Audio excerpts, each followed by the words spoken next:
Hello everyone and welcome to an incredible attacking game that took place in this year's FIDE Chess Olympiad a couple of days ago. As the Olympiad has now finished, I decided to show a few more games, and this one I decided to show as Grandmaster Boris Avrukh wrote on Twitter that this is the best attacking game that took place in the entire Olympiad, both the open and women's section. So let's check it out and why it's so interesting. Now the game features the two knights defense, which I love to play against, only I use a different line. I use the bishop to e2 lines. I've tried bishop to d3 line, didn't really work for me. And I've also tried the queen to f3 line, which will be seen in this game. Now, I don't like it for white, and this game will... I thought maybe this game will convince me otherwise, but after this game, I don't like it. Well, I like it even less. So let's check it out and we'll see what this is all about. And also, I thought about how to present this game in the most proper way. And I've decided that it's best to focus on how to achieve a certain position, and that move order matters. When you think about moves, you have to visualize what kind of a setup you want to have, and then you have to achieve this setup using the proper move order. Because if you just play moves, you will most likely lose most of the games. And if you even if you have a good idea of what kind of a setup you would like to have, you have to achieve it in the proper move order, or you're gonna fall for traps, you're gonna run into all sorts of tactics, and your opponent will best you more often than not. So let's see why this is so and why move order matters. We have pawn to e4. This is the match Nicaragua versus Azerbaijan, Anahi, Alexandra, Munoz, Cortez versus Gulnar, Mammadova. So let's check it out. e4, we have pawn to e5, knight to f3, knight to c6, and bishop to c4. The Italian game is on the board. We have not bishop to c5, but knight to f6, the two knights defense, and knight to g5. This is the knight attack, and, well, I really like this for white. Pawn to d5, the only way to play this with black, unless you're one of those people that play bishop to c5. E captures on d5, knight to a5, and bishop to b5 check. We have pawn to c6, d captures, b captures, and now this is the position I was talking about at the beginning of the video. I've tried messing around with bishop to d3 because I've seen very, very strong players play this with good results, but it's not for me. Bishop to e2 is the most natural and is the one that I like to play, and queen to f3 is the move that we have here. Now, I've seen this, I've tried playing this, and it never really works out because you already won material. If you win even more material, then you're just gonna suffer. Maybe for a classical game, but for anything less than classical, I don't know. I would not suggest you to try this out unless you for some reason like it. Now, I've seen many moves played here. I've seen, okay, you can move the rook, and you can just continue development with bishop to e7. But here we have c captures on b5, just sacrificing the exchange straight up. Okay, queen captures on a8, and now there are some positions that have reached there are some games that have reached this position, like knight to b7 is a known, knight to b7 is a known move, queen to c7 is a known move. But here we have bishop to e7, and it is now as of move 9 that we have a completely new game. So okay, castles king side. Here, an interesting approach would be pawn to b4, just to show you what kind of a complex position this is. Okay, black already played bishop to e7. Now you make black waste another move. And after bishop captures, just play knight to c3. And you really want to just survive. You want to castle, we want black to give up the bishop pair so you can continue playing. But of course, black will not do that. So instead, after bishop to e7, we have castles king side by Anahi, Alexandra, and now pawn to h6. Attacking the knight, we have knight to e4, again, a very standard retreat for the knight, and queen to d7. Okay, so what is the idea? Black will probably try to castle, but white plays the strongest move. Knight captures on f6, and now if you play bishop captures, then after the queen retreats, let's say queen to f3, you don't really have all that great of a compensation for the sacrificed exchange. At some point, white will start developing moves. E3, bishop comes into the game, the knight comes into the game, and your position is just works. But after knight captures on f6, we have g captures on f6. And now you sort of get the idea what this game will be about. The knight might enter the game, it might not, but this bishop will at some point assume this diagonal. The rook is assuming the semi-open g file, and black will be the one attacking here, or at least she will try. So okay, we have queen to e4. You might consider something like pawn to d4. It definitely makes sense if you want to open up the position a little bit faster. But okay, queen to e4. And now rook to g8. Now, you don't want to see bishop to b7 land with your queen on this diagonal. So you have to move it once again, and you have to move it to e2. That is the only way to play it. You move it queen to e2, and now even if bishop to b7 is played, you will play f3, and it's white who's better here. There's no attack here.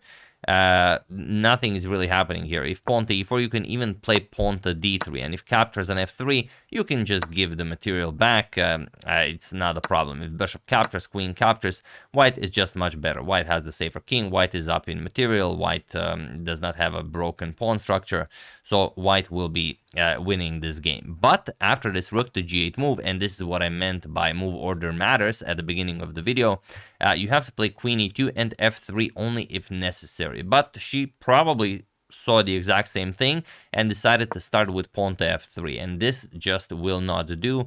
And it's not easy to spot why, but it's not possible. So why is it not possible? Feel free to pause the video and try to find the only move that wins the game for Gulnar while I give you a couple of seconds.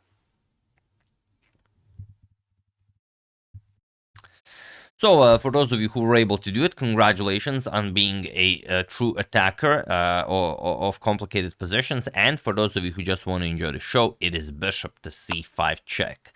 No doubt this is the first move you've considered, but it's important to also see the second move, because that's the move that we really want. Now you could throw in a d4 here, it's possible. The engine doesn't like it. I would play it myself because, okay, at least I open up the bishop.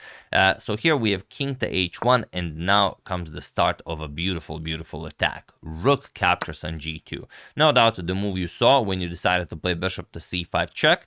And now the problem is, how do you defend here? If you capture the rook, then look at this. Queen to h3 with check. The bishop pair is now most certainly fully operational. And after the king moves, just queen captures on f1 with checkmate.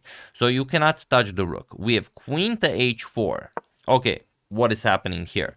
Well, you've prevented queen to h3, but there is another problem. Rook to g4. No doubt you've seen all of these rook moves when you decided to play bishop to c5 check.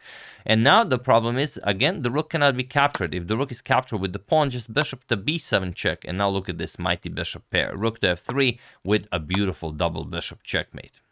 Bishop to f3 will be made. So after rook to g4, queen captures on h6 was played, and now queen to f5, getting the queen into the game. Bishop to b7 also very much playable, but as the rook cannot be captured, doesn't really matter. Queen to f5, and now pawn to d4. It's not really necessary, but at least you open up your bishop a little bit. Bishop to b7, now threatening to capture on f3. Knight to d2, defending the f3 pawn, and bishop captures on d4. We have pawn to h3, attacking the rook, and rook to g6, attacking the queen, and queen to h4. Delivering a check does nothing, so queen to h4. And now queen captures on c2, and you have big problems here. Rook to b1. It's not as if the threat is bishop captures on b2. This rook to b1 move sort of making sure your laundry is folded while your house is on fire. It doesn't do much, but on the other hand, there's not much for white to do here. How do you continue? Bishop captures on f3. Another beautiful move, because the bishop cannot be captured, but also must be captured. If you capture with the knight, it's a matter of mate in one. Queen to g2 is checkmate. If you move the king to h2, then just rook to g2 check, king to h1, and now you capture on d2 with check. Rook captures on f3, only move, and now rook to h2 is checkmate.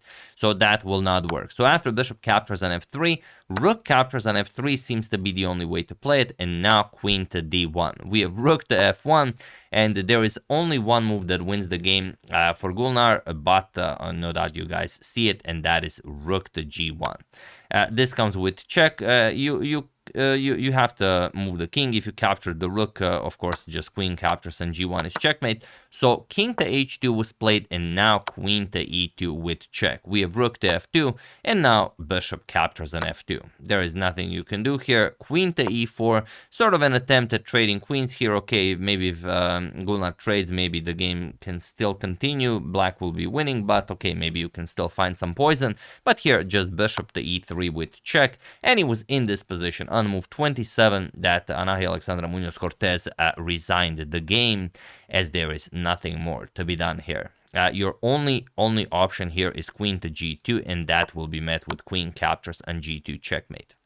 So yeah, I mean, beautiful game that really out of opening theory, where we reach this completely new position of bishop to e7 and a couple of more moves that have been played, we reach this position where we said that, okay, queen to e2 must be played, because you don't want to meet bishop to b7 with your queen on this diagonal, but it's not the same. Queen e2 followed by f3 if needed. F3 loses the game completely, and Gulnar Mammadova just played it brilliantly, and this is, well, definitely a way to exploit it, and definitely one of the reasons why I've chosen this game, as I also play the two knights defense. I play against it. I don't play it that often because I'm not an e5 player, but you know, if I can, I might use it from time to time. But yeah, this is definitely one of the reasons why I will not be returning to this queen to f3 line. It's just too hard, and black has so many resources, so many good compensation for the sacrifice material. I mean, I will not be playing this with white. So yeah, that's the game. Hope you guys enjoyed it. What do you think? Do you agree with Boris Avruch? Is this the best attacking game of the 45th Chess Olympiad, or are there better attacking games? If there are, do suggest them. I would be happy to go over them. But as yesterday we had a beautiful attacking game, I thought you guys might enjoy if we continue in that fashion.